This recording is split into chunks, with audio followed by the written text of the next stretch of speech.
Ken Trahan, SportsNola.com. It's our first NBC weekend review and, of course, a weekly preview as well.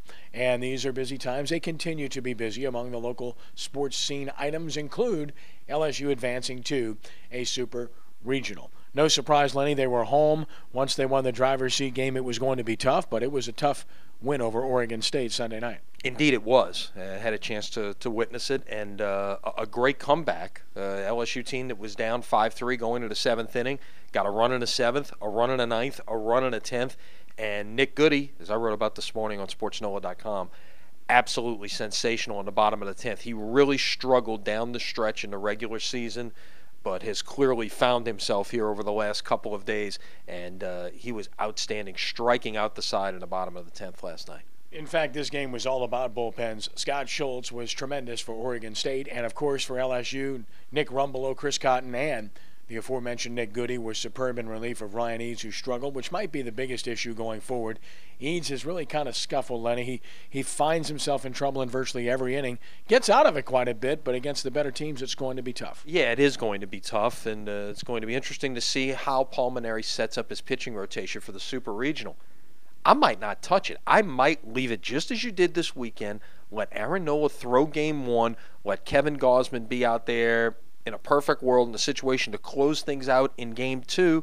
If you need to go to a game three, you've got a whole staff really at that point, but Ryan Eads would clearly be the game three starter. But you've got Kurt McCune, who didn't really need this weekend, and a lot of other candidates out there, very deep bullpen to help get you through. Speaking of baseball, the Major League Draft of Amateur Players starts this evening, and of course, many Louisiana players, 15 to 20 figure to go in this draft, both high school and college.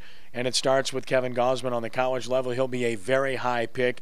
On the high school level, a couple of players from the Bayou area in Acadiana toward Lake Charles, Striker Trahan and Gavin Cicchini are certainly going to go high. Yeah, I can't remember the last time we had three guys with Louisiana connections going in the first round, and that's very well what we might see happen tonight. First round is tonight, then 2 through 15 tomorrow, 16 through 40 on Wednesday. We only have 40 rounds this year, not 50, but it's very deep in terms of Louisiana prospects. We could see as many, like you say, 15, 20 guys in the first 500 picks that are from Louisiana, either by hometown or by college. Yeah, we know LSU will have some picked like Austin Nola, and of course Rafe Rhymes will get an opportunity among others. What about Tulane? Tulane, Jeremy Schaefer.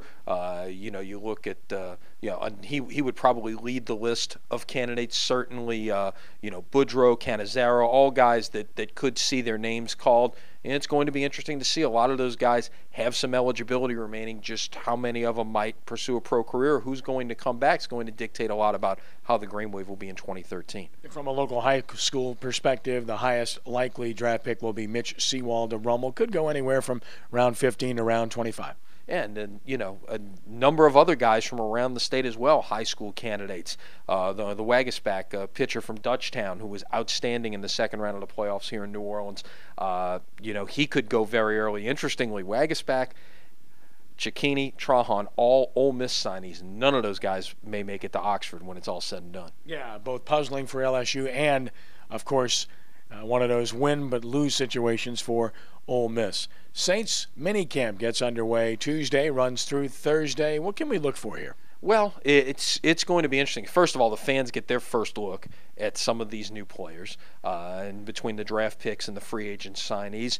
And I think one of the things that fans will certainly want to look for is just how the offense is going about business sans Drew Brees at this point. Ideally, this thing is all going to get worked out, and Brees will be here when it all matters.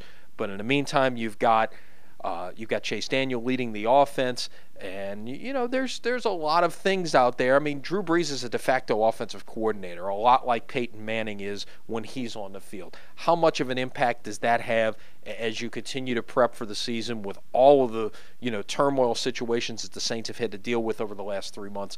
Just how much of an impact is that going to have? Yep, he'll be here. The subplots are amazing. No Drew Brees, a new defensive coordinator in Steve Spagnuolo with a new defense, and of course, new leadership on the field from a coaching perspective, at least for now, until that changes, as well as does the front office when that changes as well. And That's the Saints. What a crazy story it's going to be unfolding in 2012. Lenny, is always a pleasure. As always, see you later this week. That's our First NBC weekend review and weekday preview. Always support First NBC. And don't forget our Sports NOLA TV Spotlight, Monday night, 6 p.m. on WHNO Channel 20. For Lenny Vangilder, I'm Ken Trahan. Have a great day.